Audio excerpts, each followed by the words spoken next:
ಗೌರಿಬಿದನೂರಿನಲ್ಲಿರುವ ಒಂದು ಚಿಕ್ಕ ಹಳ್ಳಿ. ಆ ಹಳ್ಳಿಯಲ್ಲಿರುವ ಹೆಂಗಸರು ಸೋಮಾರಿಗಳಾಗಿದ್ದರು. ಮನೆಯ ಮುಂದೆ ರಂಗೋಲಿ ಇಲ್ಲ, ಮನೆಗಳಲ್ಲಿ ಅಡುಗೆಯ ಸುವಾಸನೆ ಇಲ್ಲ, ಶಾಲೆಗಳಲ್ಲಿ ಜೇಡರ ಬಲೆಯಿಂದ ಕೂಡಿದೆ. ಮಕ್ಕಳೆಲ್ಲ ತಮ್ಮ ತಮ್ಮ ಮನೆಯಲ್ಲಿಯೇ ಕುಳಿತಿದ್ದಾರೆ. ಗಂಡಸರಿಗೆ ಊಟೋಪಚಾರ ಇಲ್ಲದೆ ಅವರು ಸೋತೋಗಿದ್ದಾರೆ. ಆ ಊರಿನ ಹಿರಿಯರು ಅರಳಿ ಮರದ ಕೆಳಗೆ ಕುಳಿತು ಆ ಊರಿನ ಬಗ್ಗೆ ಚಿಂತಿಸುತ್ತಿದ್ದಾರೆ. ಅರೆ ಮಾರಿಯಣ್ಣ, ಈ ಊರಿನ ಪರಿಸ್ಥಿತಿ ಏನಾಗಿದೆ ಎಂದು ನೋಡಿದ್ಯಾ? ಹೌದು ನಂಜಯ್ಯ, ಈ ಊರಿನ ಹೆಂಗಸರಿಗೆ ಅದೇನಾಗಿದೆಯೋ ತಿಳಿದು ತುಂಬಾ ಸೋಂಬೇರಿ ಆಗ್ಬಿಟ್ಟಿದ್ದಾರೆ. ಮಾರಿಯಣ್ಣ, ಈ ಊರಿಗೆ ಯಾರದ್ದೋ ಶಾಪ ತಗುಲಿರಬೇಕು. ಹಾ ನಂಜಯ್ಯ, ನನಗಿವಾಗ ನೆನಪಾಯ್ತು. ಆ ದಿನ ನಮ್ಮ ಹಳ್ಳಿಗೆ ಒಬ್ಬ ಸಾಧುಗಳು ಬಂದಿದ್ರಲ್ಲ, ಅವರು ಒಂದು ಶಾಪ ಕೊಟ್ಟಿದ್ರಲ್ಲ, ಇದು ಅದರ ಪರಿಣಾಮ ಎಂದು ಅನ್ನಿಸುತ್ತದೆ. ಅದು ಯಾವ ಶಾಪ ನನಗೊಂದು ತಿಳಿತಿಲ್ಲ. ಅದೇ ನಂಜಯ್ಯ, ನಮ್ಮ ಹಳ್ಳಿಯಲ್ಲಿ ಶ್ರಾವಣ ಶುಕ್ರವಾರದಂದು ನಮ್ಮ ಹಳ್ಳಿಗೆ ಒಬ್ಬ ಸಾಧು ಬಂದಿದ್ದರು. ಆ ಸಾಧುಗಳಿಗೆ ಊರಿನ ಗಂಡಸರೆಲ್ಲ ಅವಮಾನ ಮಾಡಿ ಅವರನ್ನು ಊರಿನಿಂದ ಆಚೆ ಹಾಕಿದರು.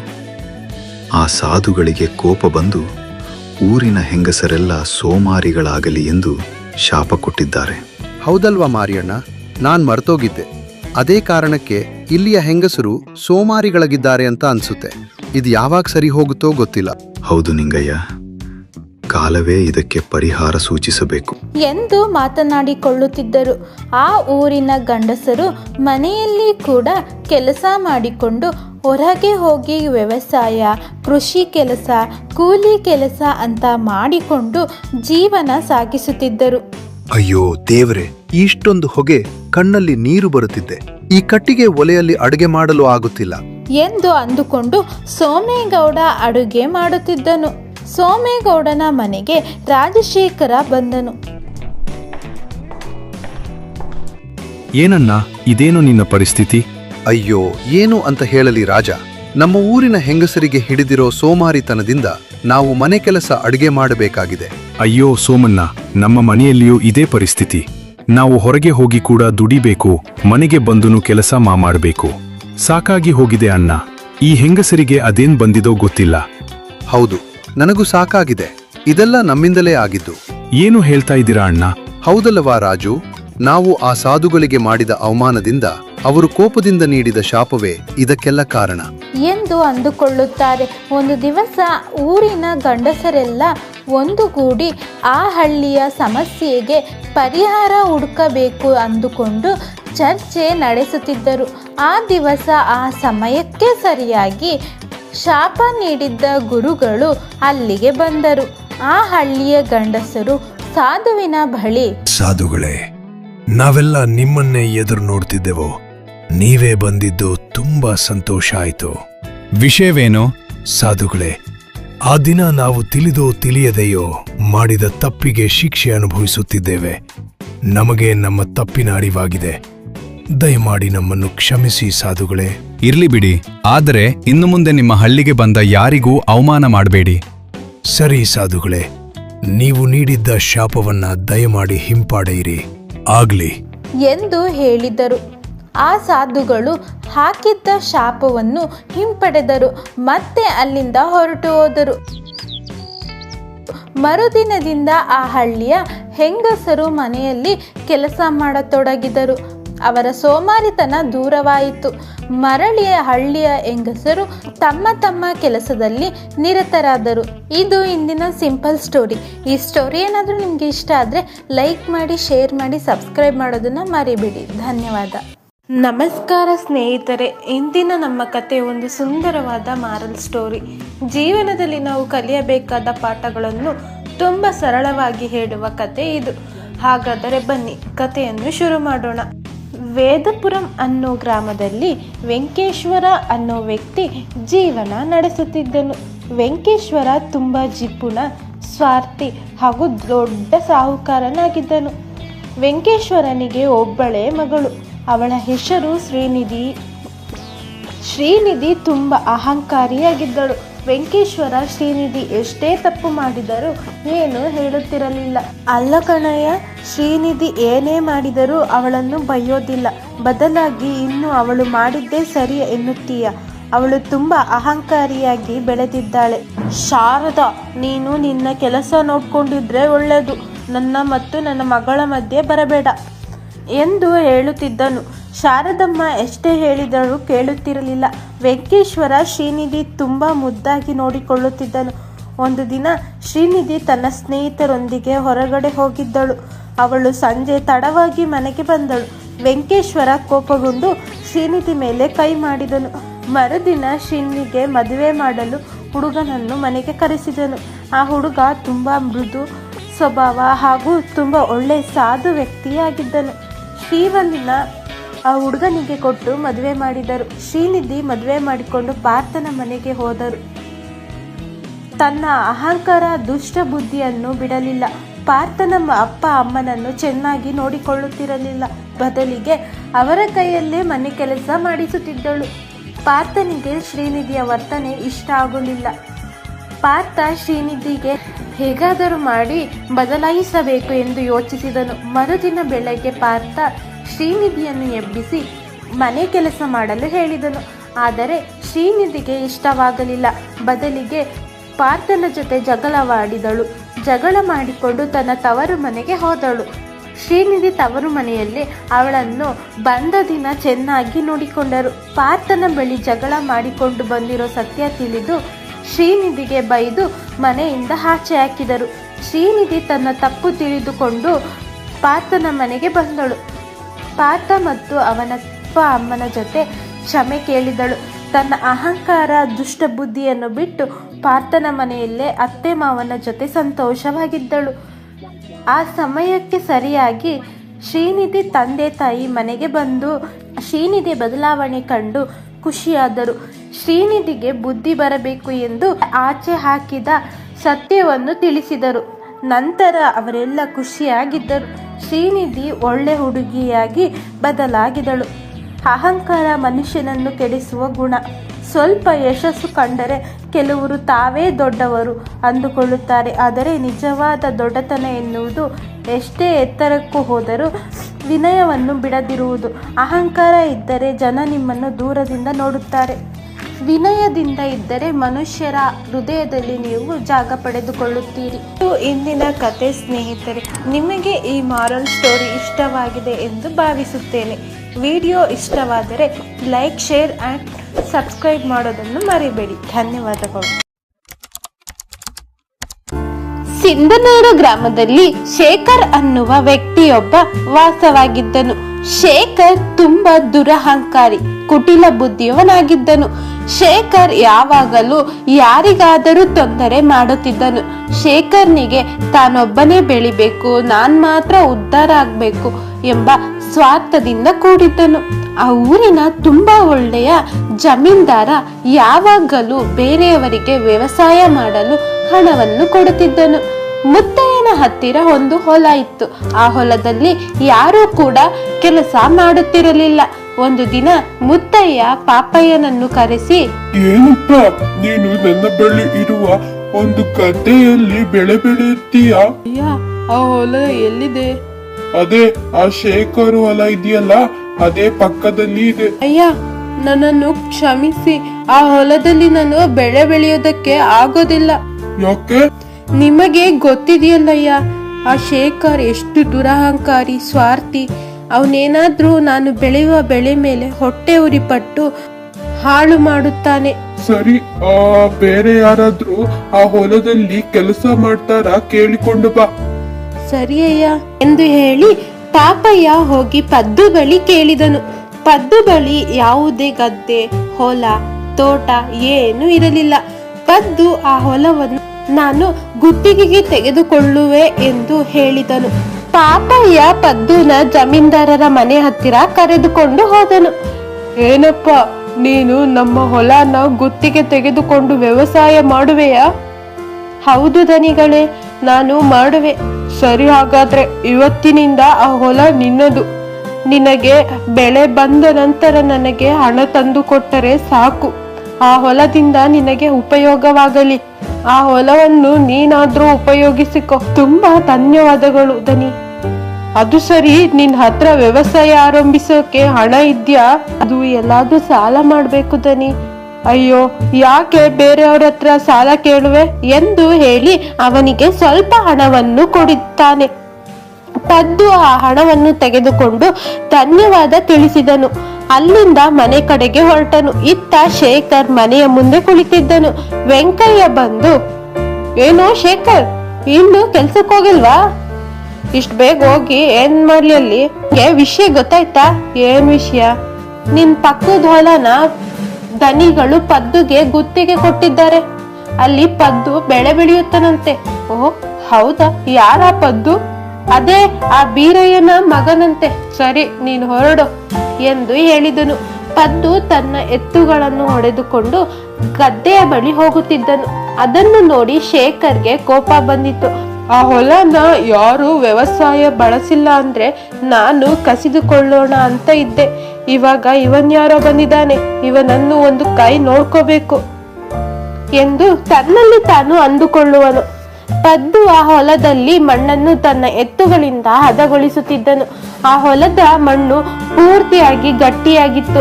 ಪದ್ದು ಹೇಗೋ ಆ ಮಣ್ಣನ್ನು ಹದಗೊಳಿಸಿ ಮನೆಗೆ ಬಂದನು. ಏನ್ರಿ, ಹೊಲದ ಮಣ್ಣು ಹದಗೊಳಿಸಿದ್ರಾ? ಅಲ್ಲಿ ನಾವು ವ್ಯವಸಾಯ ಮಾಡಬಹುದಾ? ಅಯ್ಯೋ, ಆ ಮಣ್ಣು ತುಂಬಾ ಗಟ್ಟಿಯಾಗಿತ್ತು. ಆ ಮಣ್ಣನ್ನು ಹದಗೊಳಿಸುವ ಹೊತ್ತಿಗೆ ತುಂಬಾ ಆಯಾಸವಾಯಿತು. ಇವಾಗ ಪರವಾಗಿಲ್ಲ, ನಾವು ಬೆಳೆ ಬೆಳೆಯಬಹುದು ಎಂದು ಹೇಳಿದನು. ಆ ಹೊಲದಲ್ಲಿ ಅವರು ಬೆಳೆ ಬೆಳೆಯಲು ಪ್ರಾರಂಭಿಸಿದರು. ಆ ದಿನದಿಂದ ಶೇಖರ್ ಪದ್ದು ಬೆಳೆ ಬೆಳೆಯದಂತೆ ಒಂದಲ್ಲ ಒಂದು ತೊಂದರೆ ಕೊಡುತ್ತಿದ್ದ. ಪದ್ದು ಶೇಖರ್ಗೆ ಒಂದು ಮಾತನ್ನು ಕೂಡ ಹೇಳುತ್ತಿರಲಿಲ್ಲ. ಶೇಖರ್ ಬಗ್ಗೆ ಯಾರಿಗೂ ದೂರು ಕೊಡುತ್ತಿರಲಿಲ್ಲ. ಎಲ್ಲ ಅಡೆತಡೆಗಳನ್ನು ಮೀರಿ ಬೆಳೆದರು. ಶೇಖರ್ ಕೂಡ ಬೆಳೆದನು. ಪದ್ದು ತಾನು ಬೆಳೆದ ಬೆಳೆಯನ್ನು ಮಾರಿಕೊಂಡು ಬರುವಾಗ ಶೇಖರ್ ತನ್ನ ಬೆಳೆಯನ್ನು ತುಂಬಿಕೊಂಡಿದ್ದ ಗಾಡಿ ಒಂದು ಗುಂಡಿಯಲ್ಲಿ ಸಿಕ್ಕಿ ಹಾಕಿಕೊಂಡಿತು. ಎಷ್ಟೇ ಹೊಡೆದರೂ ಅದು ಮುಂದಕ್ಕೆ ಹೋಗುತ್ತಿರಲಿಲ್ಲ. ಆಗ ಪದ್ದು ಶೇಖರನಿಗೆ ಸಹಾಯ ಮಾಡಿದನು.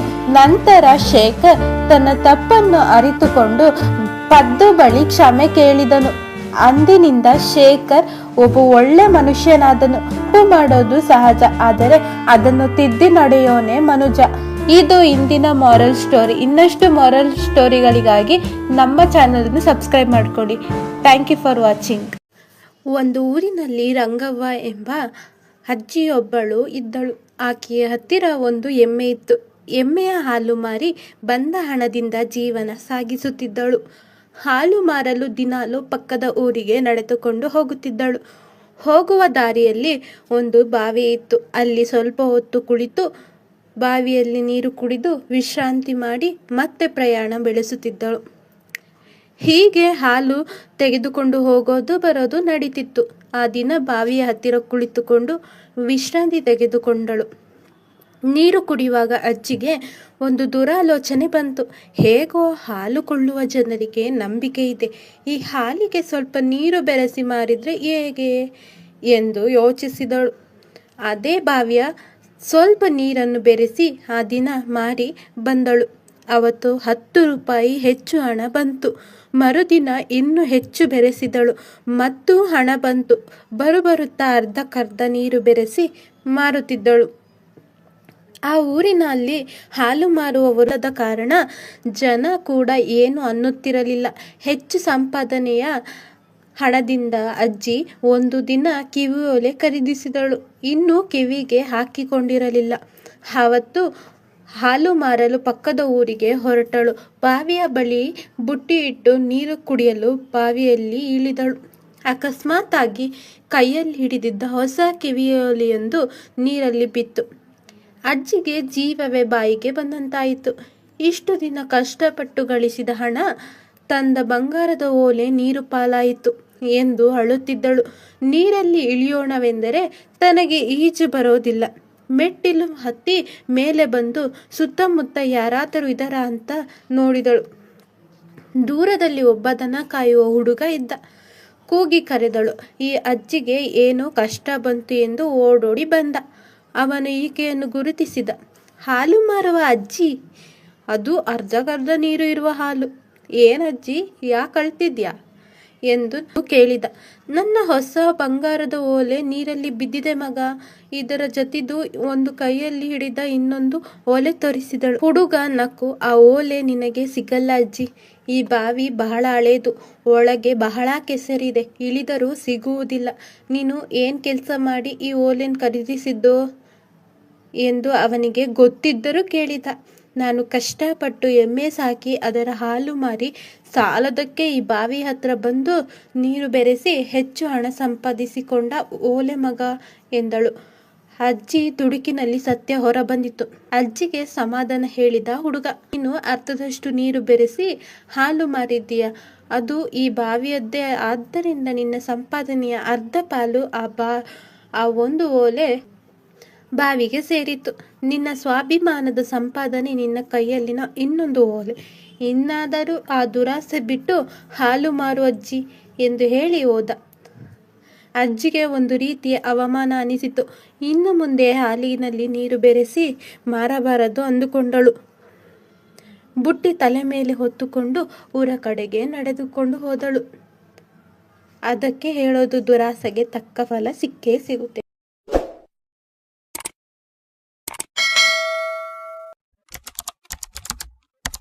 ಒಂದು ಸುಂದರವಾದ ಹಳ್ಳಿ. ಆ ಹಳ್ಳಿಯ ಹೆಸರು ಕೆಂದಾವರೆ ಹಳ್ಳಿ. ಆ ಹಳ್ಳಿಯಲ್ಲಿ ಒಬ್ಬ ಬಡ ವೃದ್ಧ ಇದ್ದರು. ಅವರ ಹೆಸರು ಕರೀಂಲಾಲ್. ಕರೀಂಲಾಲ್ಗೆ ಒಬ್ಬಳು ಮಗಳು ಕೂಡ ಇದ್ದಳು. ಅವಳ ಹೆಸರು ಶ್ರೇಯ. ಶ್ರೇಯ ಅಮ್ಮ ಹೋದ ನಂತರ ಮನೆಯ ಎಲ್ಲ ಜವಾಬ್ದಾರಿ ಕೂಡ ಶ್ರೇಯ ನಿಭಾಯಿಸುತ್ತಿದ್ದಳು. ಕರೀಂಲಾಲ್ಗೆ ಅನಾರೋಗ್ಯ ಆಗಿದ್ದರಿಂದ ಶ್ರೇಯನೇ ಕೆಲಸ ಮಾಡಿ ಮನೆ ನಡೆಸುತ್ತಿದ್ದಳು. ಅವಳಿಗೆ ಚಿಕ್ಕ ತಮ್ಮ ಕೂಡ ಇದ್ದನು. ಅವನು ಶಾಲೆಗೆ ಹೋಗುತ್ತಿದ್ದನು. ಅವನ ಜವಾಬ್ದಾರಿ ಕೂಡ ಶ್ರೇಯಳದ್ದೇ ಆಗಿತ್ತು. ಶ್ರೇಯ ಹೊರಗೆ ಕೂಲಿ ಕೆಲಸ ಮಾಡಿಕೊಂಡು ಬಂದು ಮನೆಯಲ್ಲೂ ಕೂಡ ಕೆಲಸ ಮಾಡ್ತಾ ಇದ್ಲು. ಅರೆ ಅಪ್ಪ, ಎದ್ದೇಳಿ, ಊಟದ ಸಮಯವಾಗಿದೆ. ಅರೆ ಬೇಟಿ, ಸ್ವಲ್ಪ ಸಮಯದ ನಂತರ ಊಟ ಮಾಡುವೆ. ನನಗೆ ತುಂಬಾ ಆಯಾಸವಾಗ್ತಾ ಇದೆ. ಅಪ್ಪ, ನಿಮ್ಮ ಮಾತ್ರೆಗಳನ್ನು ತೆಗೆದುಕೊಳ್ಳಲಿಲ್ಲವೇ? ಶ್ರೇಯ, ಮಾತ್ರೆಗಳೆಲ್ಲ ಖಾಲಿಯಾಗಿದೆ. ಹೌದಾ? ನೀವು ಮುಂಚೆನೆ ಹೇಳಬೇಕಾಗಿತ್ತು. ನಾನು ಏನಾದ್ರೂ ಮಾಡಿ ತಂದುಕೊಳ್ಳುತ್ತಿದ್ದೆ. ನಿನ್ನ ಬಳಿ ಹಣವಿಲ್ಲ ಎಂದು ನಾನು ಹೇಳಲಿಲ್ಲ. ಸರಿ, ನಾನು ನಿಮಗೆ ಮಾತ್ರೆನ ತಂದುಕೊಡುವೆ ಎಂದು ಹೇಳಿ ಶ್ರೇಯ ಕೆಲಸ ಮಾಡುತ್ತಿದ್ದ ಯಜಮಾನಿಯ ಬಳಿ ಹೋಗಿ, ಅಮ್ಮೋರೆ, ನನಗೆ 1,2,000 ಸಾಲ ಬೇಕಾಗಿತ್ತು. ಏನೋ ಕೆಲಸನೇ ಸರಿ ಮಾಡೋದಿಲ್ಲ, ಮುಂಚೆನೆ ಬಂದು ಸಾಲ ಕೇಳ್ತಾ ಇದೀಯಾ? ಅರೆ ಅಮ್ಮ, ನಾನು ನಿಮ್ಮ ಮುಂದೆ ಕೆಲಸಕ್ಕೆ ಸರಿಯಾಗಿ ಬರುತ್ತೇನೆ. ದಯವಿಟ್ಟು ಸಾಲ ಕೊಡಿ. ನನ್ನ ತಂದೆಗೆ ಆರೋಗ್ಯದ ಸಮಸ್ಯೆಯಾಗಿದೆ. ಅವರಿಗೆ ಔಷಧಿ ಕೊಡಿಸಲು ಹಣವಿಲ್ಲ. ದಯಮಾಡಿ 2,000 ಸಾಲ ಕೊಡಿ ಅಮ್ಮ. ನೋಡು, ಕೆಲಸ ಸರಿಯಾಗಿ ಮಾಡು, ಅದನ್ನ ಬಿಟ್ಟು ಸಾಲ ಎಲ್ಲ ಕೇಳಬೇಡ ಎಂದು ಹೇಳಿದರು. ಶ್ರೇಯ ಬೇಜಾರಿನಿಂದ ಬರುತ್ತಿದ್ದಳು. ಆವಾಗ ಅವಳಿಗೆ ನಿರ್ಮಲ ಅನ್ನೋ ವೃದ್ಧೆ ಸಿಕ್ಕಿದರು. ಅವರು ಶ್ರೇಯಾಗೆ ಪರಿಚಯವಿದ್ದ ವೃದ್ಧೆ. ಅಮ್ಮ ಶ್ರೇಯ, ಯಾಕೆ ಬೇಸರದಿಂದ ಇದ್ದೀಯಾ? ಏನಾಯ್ತು? ಅಜ್ಜಿ, ಅದೇನಿಲ್ಲ. ನನಗೆ ತಿಳಿತಾ ಇದೆ ಏನೋ ಸಮಸ್ಯೆ ಆಗಿದೆ ಎಂದು. ಅದೇನು ಹೇಳಮ್ಮ. ಅಜ್ಜಿ, ಅದು ನನಗೆ ಹಣದ ಅವಶ್ಯಕತೆ ಇತ್ತು. ಹಣ ಕೇಳಲು ನಾನು ಕೆಲಸ ಮಾಡುವ ಯಜಮಾನಿಯ ಬಳಿ ಹೋಗಿದ್ದೆ. ಆದರೆ ಅವರು ಕೊಡೋದಿಲ್ಲ ಎಂದು ಗದರಿದರು. ಹೌದಾ? ಆ ಹಣ ಏನಕ್ಕೆ ಬೇಕಿತ್ತಮ್ಮ? ಅಜ್ಜಿ, ಅಪ್ಪನ ಔಷಧಿ ಖಾಲಿಯಾಗಿದೆ, ತರಲು ಹಣವಿಲ್ಲ. ಅವರಿಗೆ ತುಂಬಾನೇ ಕೆಮ್ಮು, ಅದಕ್ಕೆ ಹಣ ಕೇಳಲು ಹೋಗಿದ್ದೆ. ಅರೆ ಶ್ರೇಯ, ಅದಕ್ಕೆ ಯಾಕೆ ಅವರ ಬಳಿ ಹೋಗಿದ್ದೆ? ನನ್ನನ್ನು ಕೇಳಿದ್ರೆ ಆಗ್ತಾ ಇತ್ತಲ್ವಾ? ಏನ್ ಹೇಳ್ತಾ ಇದ್ದೀರಾ ಅಜ್ಜಿ? ಹೌದು, ಆ ಹಣನ ನಾನೇ ಕೊಡುತ್ತೇನೆ ಎಂದು ಹೇಳಿ ಶ್ರೇಯಾಗೆ ಹಣ ಕೊಡುತ್ತಾರೆ. ಶ್ರೇಯ ಆ ಹಣದಲ್ಲಿ ಔಷಧಿ ತೆಗೆದುಕೊಂಡು ಹೋಗಿ ಅವರ ಅಪ್ಪನಿಗೆ ಕೊಡುತ್ತಾಳೆ. ಮರುದಿನ ಶ್ರೇಯ ಕೆಲಸ ಮುಗಿಸಿ ಬರುವಾಗ ಅವಳಿಗೆ ಒಂದು ದೊಡ್ಡ ಮರದ ಪಕ್ಕ ಒಂದು ಚೀಲ ಕಾಣಿಸುತ್ತದೆ. ಅದನ್ನು ನೋಡಿ ಶ್ರೇಯ ಆಶ್ಚರ್ಯಗೊಂಡಳು. ಅಯ್ಯೋ, ಇದೇನು ಇಲ್ಲಿ ಯಾರಿಟ್ಟಿದ್ದಿದ್ದನ್ನ ಎಂದು ಯೋಚಿಸುತ್ತಿದ್ದಳು. ಆಗ ಅವಳಿಗೆ ಒಂದು ಧ್ವನಿ ಕೇಳಿಸುತ್ತದೆ. ಶ್ರೇಯ, ಶ್ರೇಯ, ಶ್ರೇಯ, ಶ್ರೇಯ, ಶ್ರೇಯ. ಅಮ್ಮ, ನೀವಾ? ಹೌದು ಹೌದು, ನಾನೇ. ಹೇಗಿದ್ದೀಯ ಕಂದ? ನಾನು ಚೆನ್ನಾಗಿದ್ದೇನೆ ಅಮ್ಮ. ನಾನು ನೋಡ್ತಾ ಇದ್ದೀನಿ ಶ್ರೇಯ. ನಾನು ಹೋದ ಮನೆಯ ಜವಾಬ್ದಾರಿ ನೀವೇ ತಗೊಂಡಿದ್ದೀಯ. ತುಂಬಾ ಖುಷಿ ಆಯ್ತು. ಆದರೆ ಅಷ್ಟೇ ಹೋಗ್ತಾ ಇದೆ. ಯಾಕಮ್ಮ? ಅದೇ ಕಣ್ಣು ಇಷ್ಟು ಚಿಕ್ಕ ವಯಸ್ಸಿಗೆ ಮನೆಗೆ ಎಲ್ಲ ಜವಾಬ್ದಾರಿ ಹೊತ್ತಿದ್ದೀಯ. ನಿನ್ನ ಕಷ್ಟ ಆಗುತ್ತೆ. ಇದೆಲ್ಲ ಕ್ಷಮಿಸು. ಅಮ್ಮ, ಹಂಗೆಲ್ಲ ಹೇಳಬೇಡಿ. ಕಂದ ಆ ಚೀಲಕ್ಕೆ ಕೊಂಡು. ಅಮ್ಮ, ಈ ಚೀಲ ಯಾರದ್ದು? ನಾನೇನಕ್ಕೆ ಮನೆಗೆ ತೆಗೆದುಕೊಂಡು ಹೋಗಬೇಕು? ಕಂದ ಈ ಚೀಲಕ್ಕೆ ಜೀವನಕ್ಕೆ ದಾರಿ ತೋರಿ. ಅದು ಹೇಗಮ್ಮ? ಈ ಚೀಲವನ್ನು ನೀನು ಮನೆಗೆ ಕೊಂಡೋಗು. ಇದನ್ನ ತೆಗೆದುಕೊಂಡು ಹೋಗಿ ಏನ್ ಮಾಡ್ಬೇಕಮ್ಮ? ನೋಡು ಶ್ರೇಯ, ಚೀಲವನ್ನು ಸಮಯದಲ್ಲಿ ಚೀಲ ಎಂದು ಹೇಳುತ್ತಾಳೆ. ಅವಳ ಧ್ವನಿ ನಿಂತು ಹೋಗುತ್ತದೆ. ಶ್ರೇಯ ಆ ಚೀಲವನ್ನು ತೆಗೆದುಕೊಂಡು ಮನೆಗೆ ಬಂದಳು. ಅಮ್ಮ ಶ್ರೇಯ, ಇದೇನು ಈ ಚೀಲ ಇಲ್ಲಿಗೆ ಯಾಕೆ ತಂದಿರುವೆ? ಅದೇ ಅಪ್ಪನವರೇ, ಅಮ್ಮ ಇವತ್ತು ಮಾತನಾಡಿ ಈ ಚೀಲ ಮನೆಗೆ ಕೊಂಡೊಯ್ಯಲು ಹೇಳಿದ್ರು. ಏನ್ ಹೇಳ್ತಾ ಇದೀಯ ಶ್ರೇಯ? ಹೌದಪ್ಪ, ನಿಜ. ಹುಣ್ಣಿಮೆಯ ದಿವಸ ಈ ಚೀಲವನ್ನು ತೆರೆಯಬೇಕಂತೆ.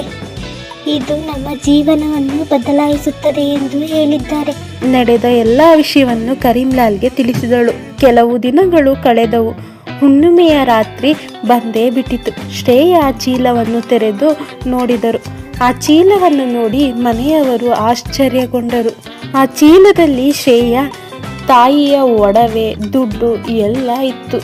ಆ ಹಣ ಒಡವೆಯಿಂದ ಅವರ ಜೀವನದ ಹಾದಿನೇ ಬದಲಾಯಿತು. ಶ್ರೇಯ, ಅವರ ಅಪ್ಪ, ತಮ್ಮ ಜೀವನ ಪೂರ್ತಿ ನೆಮ್ಮದಿಯಾಗಿ ಇರಬಹುದಿತ್ತು. ಆ ಹಣದಿಂದ ಶ್ರೇಯ ಒಂದು ಮನೆಯನ್ನು ಖರೀದಿಸಿದಳು. ಅವಳ ತಮ್ಮನನ್ನು ಒಂದು ದೊಡ್ಡ ಶಾಲೆಗೆ ಸೇರಿಸಿದಳು. ಶ್ರೇಯ ತಂದೆಗೆ ಚಿಕಿತ್ಸೆ ಕೂಡ ಕೊಡಿಸಿದಳು. ಅವರ ಕಷ್ಟ ಎಲ್ಲ ಮುಗಿದು ಸಂತೋಷದ ದಿನಗಳು ಆರಂಭವಾಯಿತು. ಇದು ಇಂದಿನ ಸಿಂಪಲ್ ಸ್ಟೋರಿ. ಈ ಸ್ಟೋರಿ ಏನಾದರೂ ನಿಮಗೆ ಇಷ್ಟ ಆಗಿದೆ ಲೈಕ್ ಮಾಡಿ, ಶೇರ್ ಮಾಡಿ, ಸಬ್ಸ್ಕ್ರೈಬ್ ಮಾಡೋದನ್ನು ಮರಿಬೇಡಿ. Thank you. ಚಂದ್ರಪುರಂ ಅನ್ನೋ ಒಂದು ಚಿಕ್ಕ ಹಳ್ಳಿಯಲ್ಲಿ ವಸುದೇವ ಎನ್ನುವ ಒಬ್ಬ ವಯಸ್ಸಾದ ವೃದ್ಧ ವಾಸವಾಗಿದ್ದರು. ವಸುದೇವನ ಮಗ ಸೊಸೆ ಒಂದು ಅಪಘಾತದಲ್ಲಿ ತೀರಿ ಹೋಗಿದ್ದರು. ಅವರ ಇಬ್ಬರು ಗಂಡು ಮಕ್ಕಳನ್ನು ವಸುದೇವನೇ ನೋಡಿಕೊಳ್ಳುತ್ತಿದ್ದನು. ಒಂದಷ್ಟು ವರ್ಷಗಳು ಕಳೆಯಿತು. ಚಂದ್ರಕಾಂತ, ಸೂರ್ಯಕಾಂತ ಬೆಳೆದು ದೊಡ್ಡವರಾದರು. ವಸುದೇವನಿಗೂ ಕೂಡ ತುಂಬ ವಯಸ್ಸಾಗಿತ್ತು. ವಸುದೇವ ಸೂರ್ಯಕಾಂತ ಮತ್ತು ಚಂದ್ರಕಾಂತನಿಗೆ ಮದುವೆ ಮಾಡಲು ತೀರ್ಮಾನಿಸಿದರು. ದೊಡ್ಡ ಮೊಮ್ಮಗ ಅಂದರೆ ಚಂದ್ರಕಾಂತನಿಗೆ ಪಕ್ಕದ ಹಳ್ಳಿಯ ಜಮೀನ್ದಾರರ ಮಗಳಾದ ರವಿಕಲಾನ ಕೊಟ್ಟು ಮದುವೆ ಮಾಡಿದರು. ರವಿಕಲಾ ಚಂದ್ರಕಾಂತನನ್ನು ಮದುವೆ ಮಾಡಿಕೊಂಡು ಮನೆಗೆ ಬರುವಾಗ ಅವಳು ಸಾಕಷ್ಟು ಒಡವೆ, ಹಣ, ಬಟ್ಟೆ ಎಲ್ಲವನ್ನು ತಂದಿದ್ದಳು. ರವಿಕಲಾ ಇಷ್ಟೇ ವಸ್ತುಗಳನ್ನು ಚಂದ್ರಕಾಂತನ ಮನೆಗೆ ತಂದಿರಲಿಲ್ಲ. ಜೊತೆಗೆ ಅಹಂಕಾರ, ಸೊಕ್ಕು, ಮನೆ ಒಡೆಯುವ ಬುದ್ಧಿಯನ್ನು ಕೂಡ ತನ್ನಲ್ಲಿ ತೆಗೆದುಕೊಂಡು ಬಂದಿದ್ದಳು. ಸೂರ್ಯಕಾಂತನಿಗೆ ಶಶಿಕಲಾ ಅನ್ನೋ ಹುಡುಗಿಯ ಜೊತೆ ಮದುವೆ ಮಾಡಿದರು. ಶಶಿಕಲಾ ತುಂಬ ಒಳ್ಳೆಯವಳು. ಶಶಿಕಲಾ ಬಡವಳಾದರೂ ತುಂಬಾನೇ ಸಂಸ್ಕಾರವಂತೆಯಾಗಿದ್ದಳು. ಚಂದ್ರಕಾಂತ, ಸೂರ್ಯಕಾಂತ ಬೇರೆ ಬೇರೆ ಮನೆಯಲ್ಲಿ ವಾಸವಾಗಿದ್ದರು. ಸೂರ್ಯಕಾಂತ ತನ್ನ ತಾತ, ಹೆಂಡತಿಯ ಜೊತೆಯಲ್ಲಿ ವಾಸವಾಗಿದ್ದನು. ಒಂದು ದಿವಸ ಸಾಧು ಒಬ್ಬರು ರವಿಕಲಾ ಮನೆಯ ಮುಂದೆ ಬಂದು, ಅಮ್ಮ ತಿನ್ನೋದಕ್ಕೆ ಏನಾದ್ರೂ ಕೊಡಮ್ಮ. ಏ ಭಿಕ್ಷುಕ, ನನ್ನ ಮನೆಯ ಮುಂದೆ ಬಂದು ಯಾಕೆ ಭಿಕ್ಷೆ ಬೇಡ್ತಿದ್ಯಾ? ಹೋಗ ಕಡೆ. ಅಮ್ಮ, ತುಂಬಾ ಹಸಿವಾಗ್ತಾ ಇದೆ, ಏನಾದ್ರೂ ಕೊಡಮ್ಮ ತಿನ್ನೋದಕ್ಕೆ, ದೇವರು ಒಳ್ಳೇದ್ ಮಾಡ್ತಾರೆ ಎಂದು ಹೇಳುತ್ತಾರೆ. ರವಿಕಲಾ ಆ ಸಾಧುವಿನ ಮಾತಿಗೆ ನಗುತ್ತಾಳೆ. ಕೋಪದಲ್ಲಿ ಅವರನ್ನು ಬೈದು ಒಳಗೆ ಹೋಗುತ್ತಾಳೆ. ನಂತರ ಆ ಸಾಧುಗಳು ಬೇಸರದಿಂದ ಶಶಿಕಲಾ ಮನೆಗೆ ಬರುತ್ತಾರೆ. ಆ ಸಾಧುಗಳು ಶಶಿಕಲಾ ಬಳಿ ಆಹಾರವನ್ನು ಕೇಳುತ್ತಾರೆ. ಶಶಿಕಲಾ ಆ ಸಾಧುಗಳನ್ನು ಒಳಗೆ ಕರೆದುಕೊಂಡು ಹೋಗಿ ಸೂರ್ಯಕಾಂತ ಮತ್ತು ಶಶಿಕಲಾ ಇಬ್ಬರು ಸೇರಿ ಅಡುಗೆ ಮಾಡಿ ಆ ಸಾಧುಗಳಿಗೆ ಉಣಬಡಿಸಿದರು. ಆ ಸಾಧುಗಳು ಆಹಾರವನ್ನು ತೃಪ್ತಿಯಿಂದ ಊಟ ಮಾಡಿ ಮರುದಿನ ಬೆಳಗ್ಗೆ ಆ ಸಾಧುಗಳು ಸೂರ್ಯಕಾಂತ ಮತ್ತು ಚಂದ್ರಕಾಂತಲಿಗೆ ಆಶೀರ್ವಾದ ಮಾಡಿ ಹೊರಟು ಹೋದರು. ಆ ದಿನದಿಂದ ಶಶಿಕಲಾ ಸೂರ್ಯಕಾಂತ ತಮಗೆ ಬೇಕಾದಷ್ಟು ವಸ್ತು ಹಣವನ್ನು ಇಟ್ಟುಕೊಂಡು ಉಳಿದದ್ದನ್ನು ಅವಶ್ಯಕತೆ ಇರುವವರಿಗೆ ನೀಡುತ್ತಿದ್ದರು. ಅವರು ಒಂದು ದೊಡ್ಡ ಮನೆಯನ್ನು ಕೂಡ ಕೊಂಡುಕೊಂಡರು. ಈ ವಿಷಯ ಅದ್ಯಾಗೋ ರವಿಕಲಾಗೆ ತಿಳಿಯಿತು. ನೋಡಿದ್ರೀ, ಆ ಸ್ವಾಮೀಜಿಯನ್ನು ನಾನು ಬೈದು ಕಳಿಸಿದ್ದೆ. ಅವನು ಹೋಗಿ ಆ ಶಶಿಕಲಾ ಮನೆಯಲ್ಲಿ ತಿಂದು ಅವರಿಗೆ ಆಶೀರ್ವಾದ ಮಾಡಿದ್ದನಂತೆ. ಇದರಿಂದ ಅವರು ಶ್ರೀಮಂತರಾಗಿದ್ದಾರೆ. ಏನಾದ್ರೂ ಮಾಡಿ. ನಾನೇನ್ ಮಾಡ್ಲಿ? ನೀವು ಹೋಗಿ ಆ ಸಾಧು ಬಳಿ ವರದಾನ ಕೇಳ್ಕೊಂಡು ಬನ್ನಿ. ನಾವು ಕೂಡ ಅವರಂತೆ ಶ್ರೀಮಂತರಾಗಬೇಕು ಎಂದು ಹೇಳುತ್ತಾಳೆ. ಚಂದ್ರಕಾಂತ ಹೋಗಿ ಆ ಸಾಧುಗಳನ್ನು ಹುಡುಕುತ್ತಾನೆ. ಆದರೆ ಅವನು ಎಲ್ಲೂ ಸಿಗೋದಿಲ್ಲ. ಚಂದ್ರಕಾಂತ ಮನೆಗೆ ಬಂದು ಶಶಿಕಲಾಗೆ ತಿಳಿಸಿದನು. ಅವಳು ಬೇಸರಗೊಂಡಳು. ಕೆಲ ಸಮಯ ಕಳೆಯದಂತೆ ಚಂದ್ರಕಾಂತ ಮತ್ತು ರವಿಕಲಾ ಇದ್ದ ಆಸ್ತಿ ಅಂತಸ್ತು ಎಲ್ಲವನ್ನು ಕಳೆದುಕೊಂಡು ಬೀದಿಗೆ ಬಂದರು. ಆ ಸಮಯದಲ್ಲಿ ಅವರಿಗೆ ಸೂರ್ಯಕಾಂತ ಶಶಿಕಲಾ ಆಶ್ರಯ ನೀಡುತ್ತಾರೆ. ಚಂದ್ರಕಾಂತ ರವಿಕಲಾ ತಮ್ಮ ತಪ್ಪನ್ನು ಅರಿತುಕೊಂಡು ಸೂರ್ಯಕಾಂತ ಶಶಿಕಲಾ ಜೊತೆಯಲ್ಲಿ ಖುಷಿಯಾಗಿ ನೆಮ್ಮದಿಯಿಂದ ಜೀವನ ಸಾಗಿಸುತ್ತಿದ್ದರು. ಇದು ಇಂದಿನ ಸಿಂಪಲ್ ಸ್ಟೋರಿ. ಈ ಸ್ಟೋರಿ ಏನಾದರೂ ನಿಮಗೆ ಇಷ್ಟ ಆಗಿದ್ರೆ ಲೈಕ್ ಮಾಡಿ, ಶೇರ್ ಮಾಡಿ, ಸಬ್ಸ್ಕ್ರೈಬ್ ಮಾಡೋದನ್ನು ಮರಿಬೇಡಿ. ಧನ್ಯವಾದ.